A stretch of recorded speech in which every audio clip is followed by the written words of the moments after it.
ब्रह्मा गुरु विष्णु गुरुदेव महेश्वरा गुरु साक्षात् परब्रह्म तस्मै श्री गुरुवे नमः। तस्मै श्री गुरुवे नमः।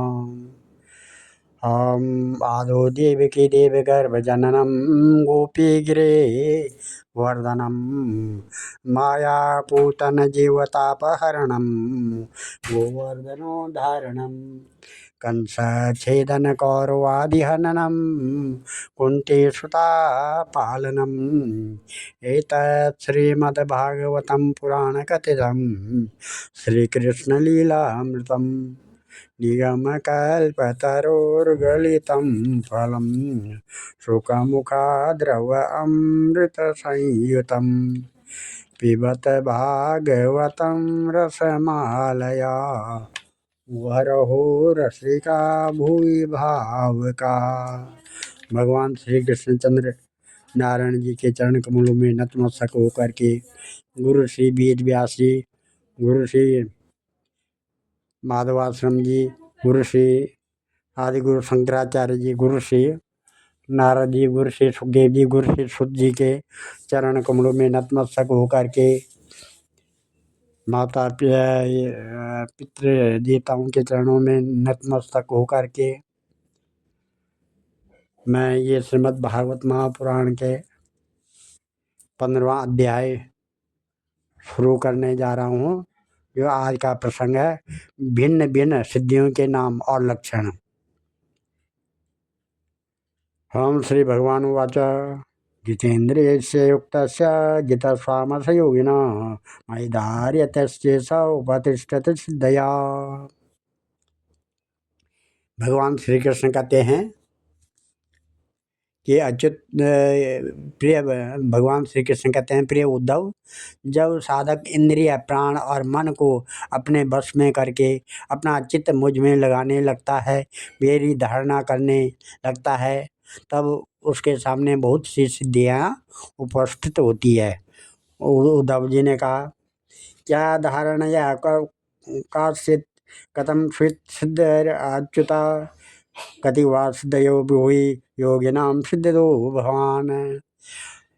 उद्धव जी ने कहा, अच्युत, कौन सी धारणा करने से किस प्रकार कौन सी सिद्धि प्राप्त होती है और उनकी संख्या कितनी है? आप योगियों को सिद्धियां देते हैं, अतः आप इनका वर्णन कीजिए।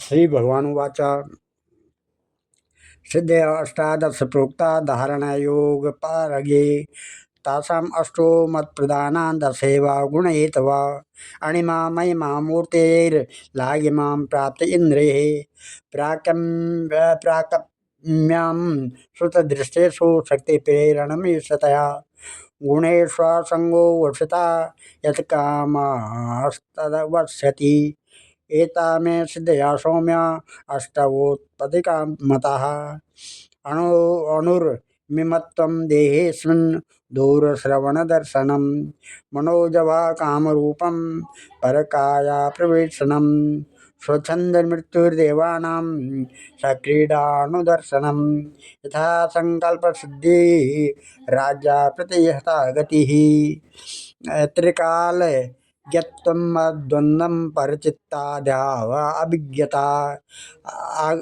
आज्ञार्क अम्बु विषेदीनां प्रतिष्ठा भोज पराजया एतश्च उद्देश्यता प्रोक्ता योगधारण सिद्धया यया धारणया या स्यात् यथा वा सा निबोध मे भूत सूक्ष्मात्मनि मयि तन्मात्रं धारयेत् मना अणिमा नम वाप्नोति तन्मात्र उपासको मम महत्यात्मन्मयि परे यथा संस्थं मनो ददत् महिमानं वाप्नोति भूतानां च पृथक पृथक।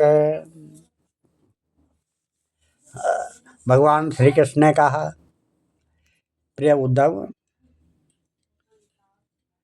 धारणा योग के पारगामी योगियों ने 18 प्रकार की सिद्धियां बतलाई है। उनमें 8 सिद्धियां तो प्रधान रूप से मुझ में ही रहती हैं। दूसरे में न्यून तथा 10 सत्वगुण के विकास से भी मिल जाती है। उनमें 3 सिद्धियां तो शरीर की है, अणिमा, महिमा और लघिमा। इंद्रियों की एक सिद्धि है प्राप्ति, लौकिक और पारलौकिक पदार्थों का इच्छानुसार अनुभव करने वाली सिद्धि प्राकम्य है। माया और उसके कार्यों को इच्छानुसार संचालित करना ईर्षिता नाम की सिद्धि है। विषयों में रहकर भी उनमें आसक्त न होना वर्षिता है। और जिस जिस सुख की कामना करें उसकी सीमा तक पहुंच जाना काम वसायता नाम की 8वीं सिद्धि है। ये 8 सिद्धियां मुझ में स्वभाव से ही रहती है और जिन्हें मैं देता हूँ उन्हीं को अंशतः प्राप्त होती है। इनके अतिरिक्त और भी कई सिद्धियां हैं। शरीर में भूख प्यास आदि बेगों का न होना, बहुत दूर की वस्तु देख लेना और बहुत दूर की बात सुन लेना, मन के साथ ही शरीर का उस स्थान पर पहुंच जाना जो इच्छा हो वही रूप बना लेना, दूसरे शरीर में प्रवेश करना, जब इच्छा इच्छा हो तभी शरीर छोड़ना, अप्सराओं के साथ होने वाली देव क्रीड़ा का दर्शन, संकल्प की सिद्धि, सब जगह सबके द्वारा बिना ननु नच के आज्ञा पालन, ये 10 सिद्धियां सत्वगुण के विशेष विकास से होती है। भूत भविष्य और वर्तमान की बात जान लेना, शीत उष्ण, सुख दुख और राग द्वेष आदि द्वंद्वों के बस में न होना, दूसरे के मन आदि की बात जान लेना, अग्नि सूर्य जल विष आदि की शक्ति को स्तंभित कर देना, किसी से भी पराजित न होना, ये 5 सिद्धियां भी योगियों को प्राप्त होती हैं। प्रिय उद्धव, योग धारण करने से जो सिद्धियां प्राप्त होती है उनका मैंने नाम निर्देश के साथ वर्णन कर दिया।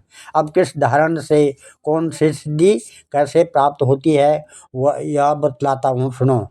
प्रिय उद्धव, पंचभूतों की सूक्ष्म मात्राएं मेरा ही शरीर है। जो साधक केवल मेरे उसी शरीर की उपासना करता है और अपने मन को तदाकार बनाकर उसी में लगा देता है, अर्थात मेरे तन्मात्रात्मक शरीर के अतिरिक्त और किसी भी वस्तु का चिंतन नहीं करता, उसे अणिमा नाम की सिद्धि अर्थात पत्थर की चट्टान आदि में प्रवेश करने की शक्ति अणुता प्राप्त हो जाती है। महतत्व के रूप में भी मैं ही प्रकाशित हो रहा हूँ और उस रूप में समस्त व्यावहारिक ज्ञानों का केंद्र हूँ। जो जो मेरे उस रूप में अपने मन को महतत्वाकार करके तन्मय कर देता है, उसे महिमा नाम की सिद्धि प्राप्त होती है। और इसी प्रकार आकाश आदि पंचभूतों में जो मेरे ही शरीर है, अलग अलग मन लगाने से उनकी महत्ता प्राप्त हो जाती है। यह भी महिमा सिद्धि के अंतर्गत है। परमाणुमये चित्तं भूतानामय संजयत काल सूक्ष्मार्थतम योगी लयिमा मान प्रियात धारयन्मय हंतत्वे मनो वैकारिके खिलम सर्वेन्द्रियाणाम आत्मत्वं प्राप्तिं प्राप्नोति मन्मना महत्वात्मने ये सूत्रे धारयेन मयि मानसं प्रकाम्य परमेष्टं मे विन्दते अव्यक्त जन्मना विष्णु तदीश्वरो चित्तं धारयति काल विग्रहे स ईशित्वं वाप्नोति क्षेत्रं क्षेत्रज्ञ च उद्दनां नारायणे तुरीयाख्यं भगवत् शब्दते मनोमया दद्यात् योगी मद्धर्मावसितात्म्यात् निर्गुणे ब्राह्मणे मयि धारयन् विशदं मना परमानन्दमाप्नोति यत्र कामो वशीयते श्वेतद्वीपपतो चित्तं शुद्धे धर्ममये मयि धारयत् चेततां याति खडोर्मिरहितो नर मयाकाशात्मनि प्राणे मनसा घोषम् उद्वहन् तत्रोपलब्धा भूतानां हंसोवाच शृणुत्यसौ चतु चक्षुस्त्वष्टारि संयोजा त्वष्टारमपि चक्षुषि मां तत्र मनसा ध्यायन् विश्वं पश्यति सूक्ष्मदृक् मनोमयी सुसंयोजा ध्येयं तदनुवायुना मद्वारणानुभावेन तत्रात्मा यत्र वे मनः यदा मनः उपादाय यद्यत् रूपं बभूषति तत् भवेन्मनोरूपं मद उद्योग बलम आश्रयः। इस प्रकार से पंचभूतों में समस्त तन्मय कर देता, उसे महिमा नाम की सिद्धि होती है। जो योगी वायु आदि चार भूतों के परमाणुओं को मेरा ही रूप समझकर चित्त को तदाकार कर देता है, उसे लघिमा सिद्धि प्राप्त हो जाती है। उसे परमाणु रूप काल के समान सूक्ष्म वस्तु बनने का सामर्थ्य प्राप्त हो जाता है। जो सात्विक अहंकार को मेरा स्वरूप समझकर मेरे उसी रूप में चित्त की धारणा करता है, वह समस्त इंद्रियों का अधिष्ठाता हो जाता है। मेरा चिंतन करने वाला भक्त इस प्रकार प्राप्ति नाम की सिद्धि प्राप्त कर लेता है। जो पुरुष मुझ महत्त्वाभिमानी सूत्रात्मा में अपना चित्त स्थिर करता है, उसे मुझ अव्यक्त जन्मा सूत्रात्मा की प्राकाम्य नाम की सिद्धि प्राप्त होती है, जिससे इच्छानुसार सभी भोग प्राप्त हो जाते हैं। जो त्रिगुणमयी माया के स्वामी मेरे काल स्वरूप विश्वरूप की धारणा करता है, वह शरीरों और जीवों को अपने इच्छानुसार प्रेरित करने की सामर्थ्य प्राप्त कर लेता है। इस सिद्धि का नाम है ईशित्व है।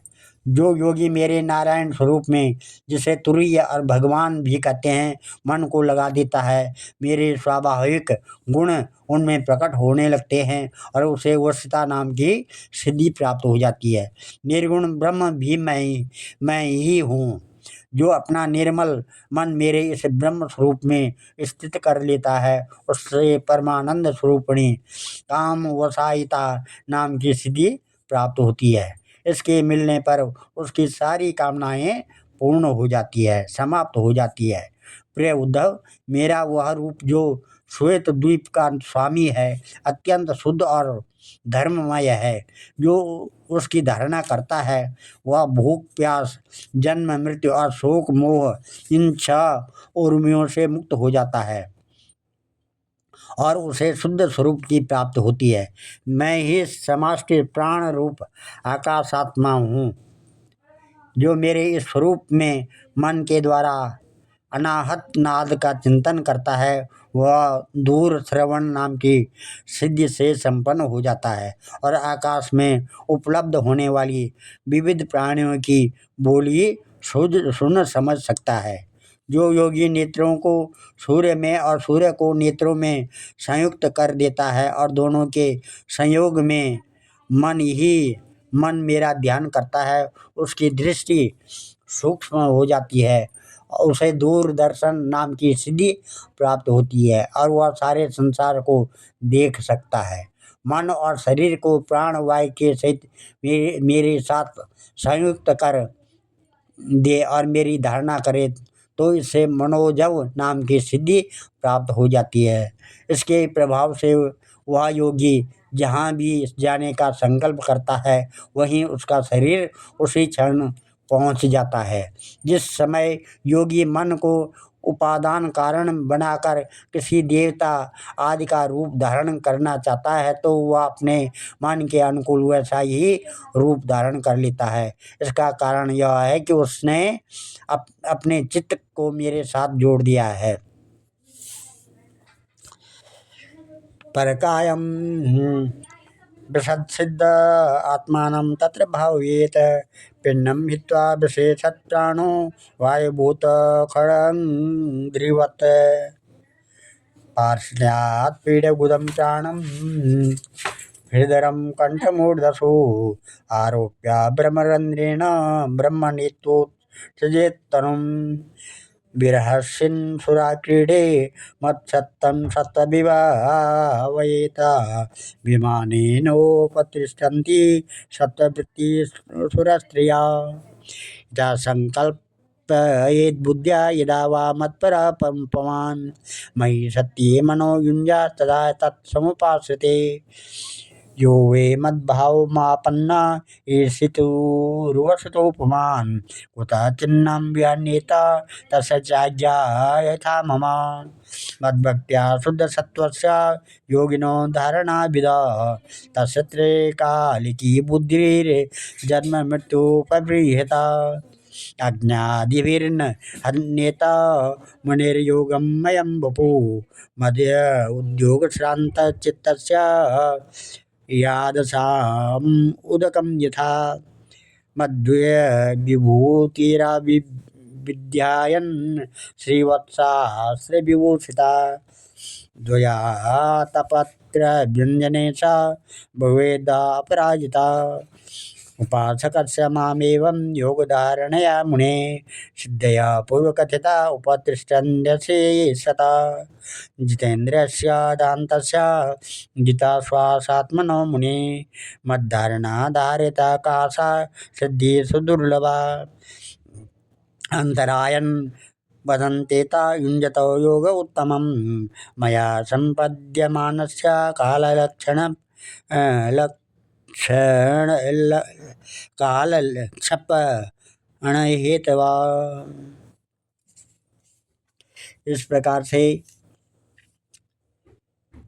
जो योगी दूर शरीर में प्रवेश करना चाहे वह ऐसी भावना करे कि मैं उसी शरीर में हूँ। ऐसा करने से उसका प्राण वायु रूप धारण कर लेता है और वह एक फूल से दूसरे फूल पर जाने वाले भौरे के समान अपना शरीर छोड़कर दूसरे शरीर में प्रवेश कर जाता है। योगी को यदि शरीर का परित्याग करना हो तो एड़ी से गुदा द्वार को दबाकर प्राण वायु को क्रमशः हृदय वक्षस्थल कंठ और मस्तक में ले जाए और फिर ब्रह्म रंध्र के द्वारा उसे ब्रह्म में लीन करके शरीर का परित्याग कर दे। यदि उसे देवताओं के विहार स्थलों में क्रीड़ा करने की इच्छा हो तो मेरे शुद्ध सत्वमय स्वरूप की भावना करे। ऐसा करने से सत्वगुण की अंश स्वरूपा सुर सुंदरियाँ विमान पर चढ़कर उसके पास पहुँच जाती हैं।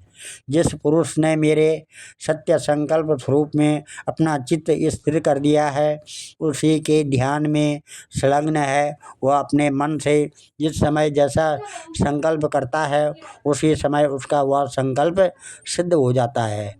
मैं ईशित्व और वशित्व इन दोनों सिद्धियों का स्वामी हूँ इसलिए कभी कोई मेरी आज्ञा टाल नहीं सकता है। जो मेरे उस रूप का चिंतन करके उसी भाव से युक्त हो जाता है मेरे समान उसकी आज्ञा को भी कोई टाल नहीं सकता। जिस योगी का चित्त मेरी धारणा करते करते मेरी भक्ति प्रभाव से शुद्ध हो गया है उसकी बुद्धि जन्म मृत्यु आदि अदृष्ट विषयों को भी जान लेती है और तो क्या भूत भविष्य और वर्तमान सभी बातें उसे मालूम हो जाती है। जैसे जल के द्वारा जल में रहने वाले प्राणियों का नाश नहीं होता वैसे ही जिस योगी ने अपना चित्त मुझ में लगाकर शिथिल कर दिया उसके योगमय शरीर को अग्नि जल आदि कोई भी पदार्थ नष्ट नहीं कर सकता है। जो पुरुष श्री वत्स आदि चिन्ह और शंख गदा चक्र पद्म आदि आयुधों से विभूषित तथा ध्वजा छत्र चंवर आदि से संपन्न मेरे अवतारों का ध्यान करता है वह अजेय हो जाता है। इस प्रकार जो विचारशील पुरुष मेरी उपासना करता है और योग धारण के द्वारा मेरा चिंतन करता है उसे वे सभी सिद्धियां पूर्णतः प्राप्त हो जाती है जिनका वर्णन मैंने किया। प्यारे उद्धव, जिसने अपने प्राण मन और इंद्रियों पर विजय प्राप्त कर ली है जो संयमी है और मेरे ही स्वरूप की धारणा कर रहा है उसके लिए ऐसी कोई भी सिद्धि नहीं जो दुर्लभ हो। उसे तो सभी सिद्धियां प्राप्त हो जाती है परंतु श्रेष्ठ पुरुष कहते हैं कि जो लोग भक्ति योग अथवा ज्ञान योग आदि उत्तम योगों का अभ्यास कर रहे हैं, जो मुझसे एक हो रहे हैं, उनके लिए इन सिद्धियों का प्राप्त होना एक विघ्न ही है, क्योंकि इनके कारण व्यर्थ ही उनके समय का दुरुपयोग हो जाता है। दुरुपयोग हो जाता है। जन्म औषधि तपो मंत्रेर यावतीर्यसिद्धया योगेन प्रोतिता सर्वा नानेर्योग गतिं व्रजेत सर्वासामपि सिद्धीनां हेतुपतिरहं प्रभु अहं योगस्य सांख्यस्य धर्मस्य ब्रह्मवादिनाम् अहम् आत्मा अंतरो बाहु अनावृत्ता सर्वदेहिनां तथा भूतानि भूतेषु बहिरंतः स्वयं तथा। जगत में जन्म औषधि तपस्या और मंत्र आदि के द्वारा जितनी सिद्धियां प्राप्त होती हैं, वे सभी योग के द्वारा मिल जाती हैं, परंतु योग की अंतिम सीमा मेरे सारूप्य सालोक्य आदि की प्राप्ति बिना मुझ में चित्त लगाए किसी भी साधन से नहीं प्राप्त हो सकती है। ब्रह्मवादियों ने बहुत से साधन बतलाए हैं, योग सांख्य और धर्म आदि उनका एवं समस्त सिद्धियों का एकमात्र मैं ही हेतु स्वामी और प्रभु हूँ। जैसे स्थूल पंचभूतों में बाहर भीतर सर्वत्र सूक्ष्म पंच महाभूत ही हैं, सूक्ष्म भूतों के अतिरिक्त स्थूल भूतों की कोई सत्ता ही नहीं है, वैसे ही मैं समस्त प्राणियों के भीतर दृष्टा रूप से और बाहर दृश्य रूप से स्थित हूँ। मुझ में बाहर भीतर का भेद भी नहीं है, क्योंकि मैं निरावरण एक अद्वितीय आत्मा हूँ। आज हम इस अध्याय को यहीं पर विराम देते हैं। कल 16वां अध्याय होगा, जिसमें भगवान की अनेक विभूतियों का वर्णन होगा। ओम ध्येयं सदा परिभवग्नमविष्टदोहं तीर्थात्पदं शिवभिरञ्जनुतं शरण्यं भृत्यात्यहं प्रणतपालभवाब्धिपोतं वन्दे महापुरुषते चरणारविन्दं। सर्वे भवन्तु सुखिनः, सर्वे सन्तु निरामया, सर्वे भद्राणि पश्यन्तु, मां कश्चित् दुःखभाग् भवेत्। धन्यवाद।